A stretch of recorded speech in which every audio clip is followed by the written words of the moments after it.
Shalom, graça e paz a todos. Estamos aqui em mais um momento, em mais um estudo, em mais um capítulo aqui do nosso livro, O Caminho de um Vencedor. E eu tenho certeza que Deus ele está abençoando a sua vida e a cada dia que passa você pode crescer e avançar. Basta você pegar tudo isso, colocar em prática e romper em meio às dificuldades. Hoje nós vamos falar sobre discipulado, é o último ponto. É o último, então, estudo que nós falaremos. Discipulado. João 13:13 diz assim: Vocês me chamam mestre e senhor, e com razão, pois eu o sou. Vivemos em dias difíceis. A tendência durante temporadas complicadas é um automático desânimo, ou certa acomodação e conformidade com a estagnação, e por isso muitas pessoas procuram alternativas para lutar contra essa tendência, como pode. Tiago 1,5 diz assim: Se alguém de vocês tem falta de sabedoria, peça a Deus, que a todos dá livremente, de boa vontade, e lhe será então concedida. Desta forma, precisamos cada dia mais estar juntos ao Senhor e crescendo em sua graça e misericórdia. Isso chamamos de discipulado, ou seja, um crescimento pessoal diante de Deus e também das pessoas. Por isso, separei 7 chaves para o seu crescimento. Então, veja bem, nós vivemos em tempo que o automático faz parte da nossa vida. E nós, então, entra ano e sai ano, nós temos dificuldade para ter crescimento, né? O crescimento, então, de muitas pessoas não tem acontecido. Se durante um ano você se preocupar em crescer 1% ao mês, você crescerá 12% ao ano. Em questão de 7, 8 anos, você praticamente dobraria o seu nível de conhecimento. Estou falando de 1% ao mês. Nós precisamos desejar crescer. Nós precisamos desejar ser esticado. Deus, Ele quer que eu e você cresçamos, avançamos, chegamos então a propósitos e a direções da qual Ele tem para a nossa vida. Mas para isso, eu e você precisamos nos posicionarmos. 7 pontos sobre isso. Primeiro ponto: viva bem resolvido com a sua origem. Viver bem resolvido com a sua origem faz com que você então alcance um crescimento saudável, né? Olha a pergunta de Natanael a Nazaré: Nazaré, pode vir alguma coisa boa de lá? Disse Felipe: venha e veja. Quando então Felipe mostra então para Natanael sobre a questão de Jesus, e ele então olha e fala assim: mas será que desse lugar de Nazaré pode sair alguma coisa boa? Felipe falou assim: é só você vir e é só você ver. Não importa de onde você veio, não importa quem você é, você pode então se tornar algo diferenciado daquilo que você está sendo ou daquilo que você então foi no seu passado, né? Não importa a sua descendência, o que importa é você respeitar e ela então partir de então para desejar algo melhor e algo então maior. Então, viva bem resolvido com a sua origem. Não importa se você é órfão, não importa se você então teve a sua vida, então você foi abandonado por alguém, não importa se alguns percalços tomou conta da sua vida e do seu dia a dia, não importa. A sua origem, o que aconteceu até aqui, não importa. Porque tudo isso foi um propósito, tudo isso então você deve encarar como um propósito para que você possa avançar e romper. Você precisa se posicionar, você precisa então se levantar para fazer com que isso venha avançar e romper em meio às dificuldades e em meio então aos problemas dessa vida, né? Segundo ponto: estabeleça metas ousadas para a sua vida. Você precisa estabelecer metas. Uma pessoa sem meta é uma pessoa que anda sem rumo.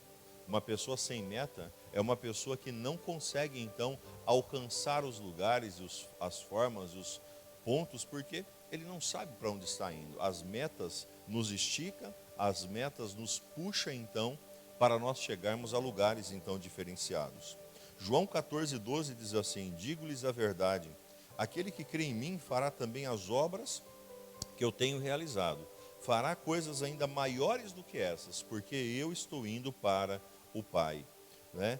Não significa que tudo o que é grande vem de Deus, mas tudo é de Deus então. Tudo que vem então é de Deus. Saiba então nessa situação e nessa circunstância. Eu e você precisamos ter o nosso coração, ter a nossa vida então voltada para os princípios então que Ele tem. Seja uma pessoa ousada, né? O que você deseja então para o próximo ano? Como você então quer estar então no próximo ano? O que você então deseja alcançar então no próximo ano?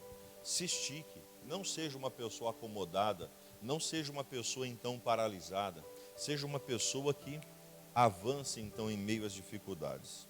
Terceiro ponto, pense e trabalhe para futuras gerações. Você não pode pensar só para essa geração. Você precisa pensar e trabalhar para as suas gerações futuras. João 4, 37 e 38 diz assim: assim é verdadeiro o ditado, um semeia e o outro colhe. Eu os verei para que colham o que vocês então não cultivaram. Outros realizaram um trabalho árduo e vocês vieram a usufruir do trabalho então deles. Aleluia. João 5,36 também diz assim: eu tenho um testemunho maior do que o de João, a própria obra que o Pai me deu para concluir e que estou então realizando. Testemunha que o Pai me enviou. Se até Deus, o Pai, decidiu completar a sua obra em seu Filho, você também pode. Não pare em você, leve o que você sabe e faz com que o seu chão para que os outros possam crescer então a partir disso. Quando você então coloca as suas metas ousadas e quando você então trabalha para futuras gerações, talvez você está me assistindo agora e você é uma pessoa que nem filhos tem, mas é necessário com que você pense nisso. Deus nos chamou para, termos filhos, para então multiplicar, para então crescer. E a hora que você então olha então para os seus filhos, você não pode ser uma pessoa egoísta a ponto de deixá-los começar tudo de novo. Não, não. Você chegou até um patamar, seus filhos então pisam em cima desse patamar e vai à frente, vai então acima disso, vai então rompendo diante dessa situação. Esse é o processo, esse é o caminho, esse é o trajeto então que o Senhor tem. Pense sempre em futuras gerações, financeiramente, profissionalmente, em forma então dos seus bens. Se preocupe então para deixar um legado para outras gerações, ok? Invista os seus recursos com ousadia e fé. Lucas 21:3. E disse-lhe: afirmo-lhes que essa viúva pobre colocou mais do que todos os outros. Mateus 6:21 também diz assim: pois onde estiver o teu tesouro, aí também estará o seu coração. Todas as pessoas têm tesouros, a questão é onde elas colocam. Essa é a questão. Então, invista os seus recursos com ousadia. Eu costumo dizer que no altar é um local que você pode investir e nunca então vai terminar. Esse investimento sempre vai render até mesmo para a eternidade. Sabe por quê? Porque há um propósito em Deus sobre isso. Há um projeto em Deus sobre isso. Que é então quando eu e você nos colocamos diante dele, quando eu e você estamos então junto a ele, essas situações e circunstâncias fazem com que nós venhamos então a crescer e viver uma vida diferenciada. No entanto, invista seus recursos com fé, com ousadia, com inteligência, para que você então possa avançar. Quinto ponto: construa alianças, relacionamentos com discernimento espiritual. Mateus 12:30 diz assim: aquele que não é contigo está contra mim. Aquele que não é comigo está contra mim. Aquele que comigo não ajunta, então espalha. Mateus 7:20 diz assim: assim pelos seus frutos vocês os reconhecerão.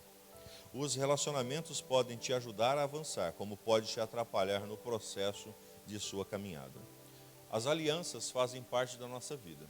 Durante então o nosso dia a dia nós fazemos alianças com pessoas, e quando nós fazemos uma aliança boa, nós avançamos. Quando nós fazemos uma aliança má, nós então retrocedemos. Então você precisa ter sabedoria, olhar a sua esfera ao seu redor, para que você possa então verdadeiramente construir alianças boas, alianças verdadeiras, alianças, né, duradouras, né, aonde então você consegue avançar e chegar ao propósito, ao caminho e ao destino que Deus determinou e estabeleceu sobre a sua vida e sobre a sua história, ok?